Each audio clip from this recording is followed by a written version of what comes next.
Imagine enduring a devastating stroke that robs you of speech and mobility, only to bounce back with unshakable resilience and a sharp sense of humor.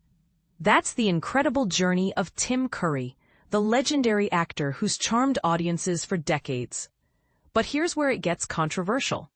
Curry himself declares he doesn't fear death and actively shuns any pity from fans. Intrigued? Let's dive into his story, exploring how this icon of pop culture is redefining strength and perspective in the face of adversity. Tim Curry's contributions to film and television are nothing short of legendary. From the flamboyant Dr. Frankenfurter in the Rocky Horror Picture Show to the terrifying Pennywise in It, or even his roles as Long John Silver in Muppet Treasure Island and a slick concierge in other projects, Curry infused every character with a magnetic blend of charisma and intensity. His performances spanned the spectrum, from wildly energetic to deeply sinister, leaving an indelible mark on cinema. Yet, this remarkable career hit a major roadblock in 2012 when Curry suffered a stroke, a sudden medical event caused by a disruption in blood flow to the brain, which can lead to paralysis, speech loss, and other challenges. For beginners, think of a stroke as your brain's alarm system short-circuiting. It affects millions annually. But recovery varies greatly depending on prompt treatment and therapy. Following the stroke, Curry was wheelchair-bound and unable to communicate verbally, a stark contrast to his expressive past. But rather than succumbing to despair, he became a beacon of inspiration through sheer determination.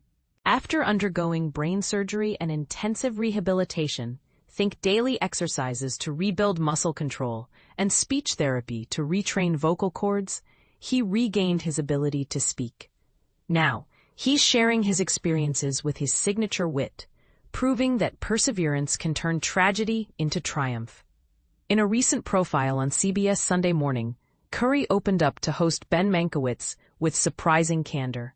He admitted, "I don't fear death. I try to avoid it, as I think we all do. But I suspect that in the end, I will welcome it. I think it may be very comforting to go bye-bye. And I want to earn it." This viewpoint might raise eyebrows. Does embracing death as a comfort challenge our societal obsession with fighting it at all costs? Curry also made it clear he's not seeking sympathy, adding, "I don't admire self-pity much. It's a legacy I'm most grateful for." Why are you so important that we have to pity you? It's a bold stance that flips the script on how we view vulnerability, suggesting that pity can sometimes undermine personal growth. Ben Mankiewicz, the CBS host, expressed his own gratitude for covering Curry's story, noting how the actor faces his struggles with minimal bitterness and a thriving sense of humor. As Mankiewicz tweeted, "So grateful I got to do this story on actor Tim Curry, who faces his considerable struggles with minimal bitterness and with his thriving sense of humor. Didn't make the piece, but he enjoyed making The Hunt for Red October, and he adored Sean Connery." This adds a personal touch, highlighting Curry's enthusiasm for collaborations like that thrilling Cold War submarine drama. Curry also reflected on the moment his stroke struck, drawing a poignant parallel to his father's death from the same condition when Curry was just a child. "I felt fine. I had no symptoms that I was aware of. I wasn't in pain. I had to learn to speak again. That was very weird. I hated not being able to speak. My face kind of went sideways," he recalled. This anecdote underscores the unpredictability of strokes, often hitting without warning, and the frustrating journey of relearning basic functions, which can feel isolating, but also transformative. And this is the part most people miss. Any opportunity to hear from Tim Curry nowadays feels like a precious gift. Fans mourn the performances we might have lost over the past 13 years. From potential horror sequels to musical roles that could have dazzled. Still, his existing body of work remains a treasure trove, reminding us of his versatility. Picture this. During spooky season, who isn't rewatching the Rocky Horror Picture Show or It for that adrenaline rush?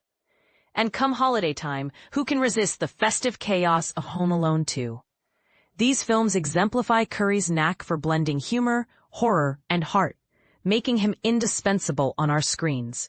Speaking of new chapters, Curry's memoir, Is self-pity truly a weakness? Or can it sometimes be a necessary step toward healing?